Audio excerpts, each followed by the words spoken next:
Hey everybody, Josh Lioce with Lioce Properties Group here. Welcome to my video blog. This week we're talking about appraisals in this crazy market. More specifically, what can a seller do if their appraisal comes in lower than the agreed upon contract price? Stay right here, I'll be right back.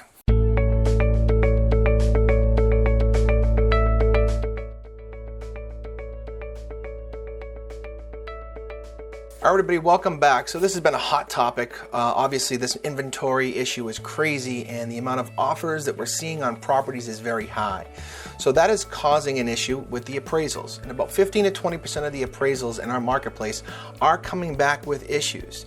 So for those of you who don't understand, what happens is if a buyer buys a home and they have a mortgage, which is 95% of the time, and a bank is going to send out an appraiser to appraise the property, and they're going to make sure that the value is where it needs to be because they're only going to loan the amount of money that they're giving the buyer based on that appraised value. And if the appraised value is lower than the contract price, then there's a difference that needs to be made up. So there's basically three things that I see that can happen as a result of this.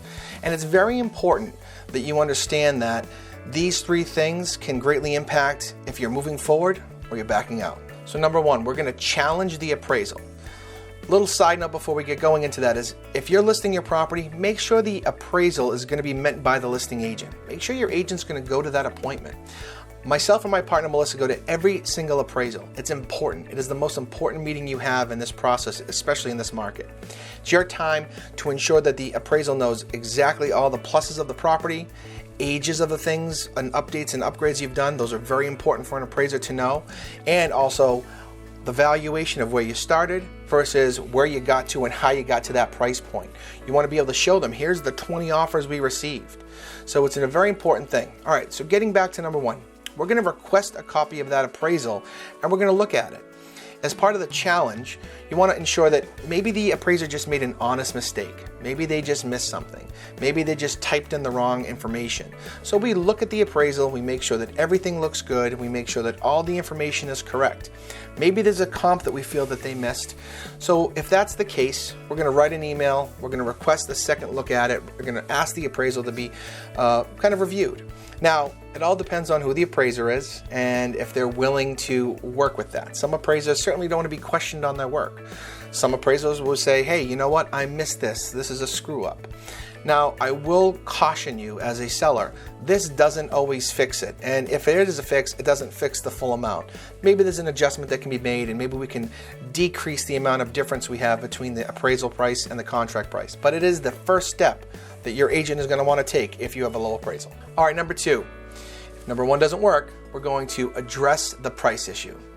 Now, if you've ever worked with me, or if you haven't, I can tell you that if my sellers get an offer over their list price, the first thing we say after we agree upon the offer and we've moved forward is, I tell them to repeat after me, we got our contract price. And basically I'm making them say, listen, we got list price. The $20, $30, $40, or $50,000 over that list price is not guaranteed. It's not guaranteed, and there's no chance that I can say definitively what number we're going to end up at. We may be fine, we may hit that appraisal number.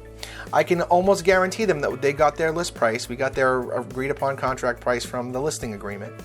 But anything beyond that is kind of a dice roll. So I try to make sure that my sellers know that moving forward, that we don't want to work with this as a guarantee in the back of our mind. We want to say, I'm hopeful that we're going to get more than what we put it on the market for, but I'm happy that we got the number that we set our parameters for. Now, moving forward with addressing the price, there's three things that can happen. Number one, the buyer can come up with a difference. Let's say your agreed upon contract price is $300,000. The appraisal comes in at $280,000. Now we have a $20,000 difference. The buyer can come up with that difference because they're so motivated to move forward with the price. I will say this is the least likely thing that will happen in the market. Buyers are already paying top dollar in this marketplace. And most of their offers, including most of the pre-approvals that come along with it, are subject to the appraisal being the property meeting the appraised price, right? Or the contract price being the same as the appraised value.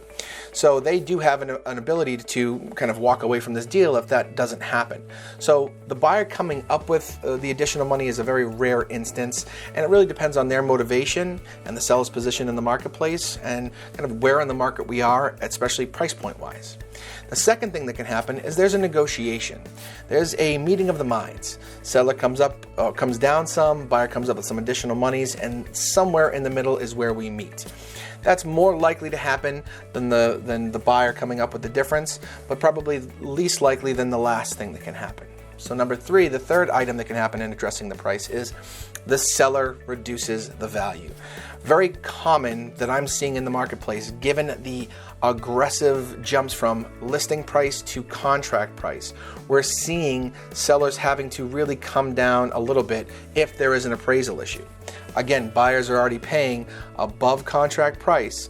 Comparables are very hard to come by to support that data, so there's a lot of agents who aren't going to feel very comfortable, or buyers aren't going to be very comfortable allowing themselves to go and pay that much more over the list price. Now, there's not a guarantee, and it's certainly not the norm for every single area, but in our area we're seeing that is the more likely thing that happens. They all happen, all 3 of those items can happen, but again, going by 1, 2, and 3, least likely, somewhat likely, most likely.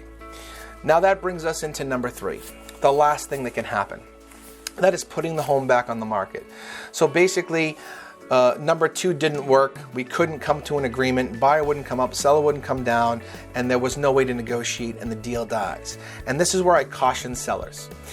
If you are slightly hard-headed here, because that's what will happen. The emotions take over, a little bit of greed grabs you, and you're not thinking clearly with your mind and making a business decision. You're making an emotional decision. And you say, we're going to put it back on the market. You're going back on the market at a price that was listed before. There is no guarantee that the multiple offer situation is going to happen again and that your price will be driven up over that list price.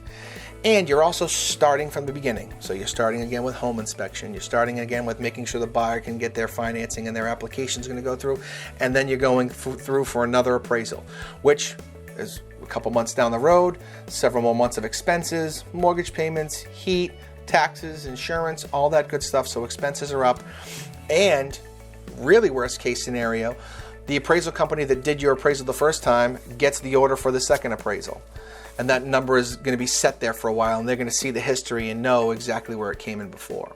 So before you get to the point of putting your home back on the market, really take some time to ensure that you've done everything you could as a very smart seller to negotiate the price point, to work with the buyer, or to do everything possible to not have to put it back on the market and take that dice roll. That's all I have for you guys today.